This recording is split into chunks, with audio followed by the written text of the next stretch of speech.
Hi there! If you're watching this video, it means you've just been hired to work at Chipotle Corporate. So congratulations!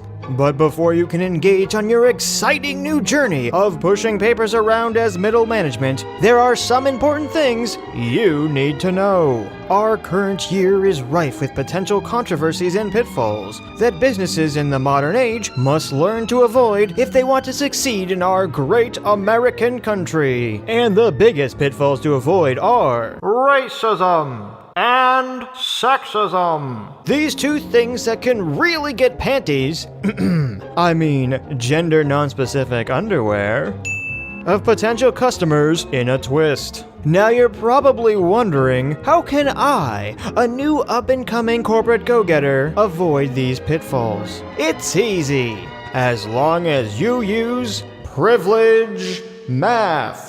What's that, you say? Allow me to explain. Let's say, for example, a group of individuals enter a Chipotle store, at which point the manager recognizes that some of the individuals had previously left without paying for their meal. Oh, those forgetful rapscallions. Now our ever-vigilant and prudent manager doesn't want her store to lose money at the hands of theft, so she explains that the individuals must pay for their food before they receive it. Sounds like a good idea, right? Wrong! You see, the group of individuals are actually African American, which means that any altercation with them can be chalked up to racism. So my new up-and-comer, what do you do when these individuals upload a video to social media and cry racism against this manager and Chipotle? Do you investigate the manager's claim? See if the individuals actually did dine and dash previously. Perhaps the very person who uploaded the video has tweeted several times about stealing food from restaurants, including Chipotle itself. Then use this information to come to an informed decision based on facts? No! Of course not, stupid! Haven't you been listening? Let me let you in on a little secret, up-and-comer. Nobody actually cares about facts and what's true. The public doesn't care about facts. What's a fact? I've never seen one of those in my life. In current year, racism is about feelings. And feelings don't care about facts. You think your boss cares about facts? Heck no! Facts are complicated, expensive, inconvenient, and often hard to figure out. All he cares about is you making him look good to his boss. That's why instead of using all those facts, we use the magic of privilege math. This is how it works. First, we remove all elements of the conflict except for race and gender. This leaves us with easy to understand and quantifiable categories. A group of African American males are in conflict with a Latino woman. Whose side do you take?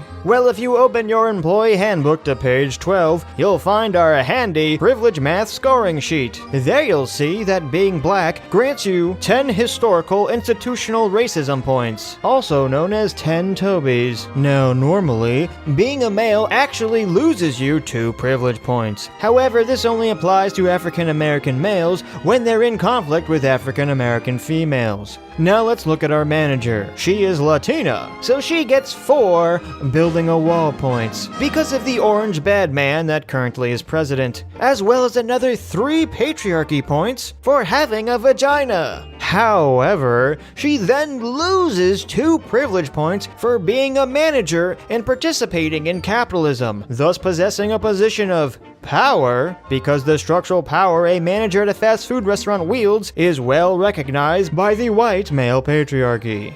So, doing our privilege math, we find that the manager has 5 privilege points, while the group of African American males have a whopping 10 privilege points. So, up-and-comer, who are you going to side with? That's right! Obviously not your loyal manager. Now that you know which side to take, the next question is how to properly discipline the manager. Do you look at the specifics of the case and recognize that the manager was only trying to help the company? In a way, she had Chipotle's back, so shouldn't Chipotle have her back? Heck no! Here at Chipotle, loyalty only goes in one direction. Every employee is merely an expendable resource to be discarded at even the slightest inconvenience. All that matters is the bottom line, and no one wants an angry crowd of PC police claiming your company is racist. It's hard enough to get people to eat our poisoned food that tastes like wet garbage and makes people shit their pants. The only thing we got going for us is that we're not racist. So sorry, manager, but you're fired, because in the corporate world,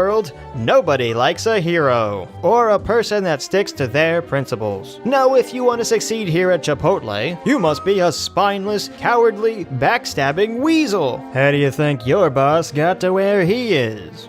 Wink. And on the off chance that the public has a negative reaction to the firing, don't worry, you can always just apologize and offer the employee their terrible job back. Let's review! Here at Chipotle, there are a few key things to remember. Always be a coward. Loyalty only goes one way. People are expendable. Use privilege math. And above all else, avoid being called racist or sexist at all costs, even if it means sacrificing your child to the Twitter mob. Remember, it's always better to be the one doing the sacrificing, because if you're too slow, you might be the one being sacrificed. Follow these simple rules, up-and-comer, and you will find a great future here at Chipotle.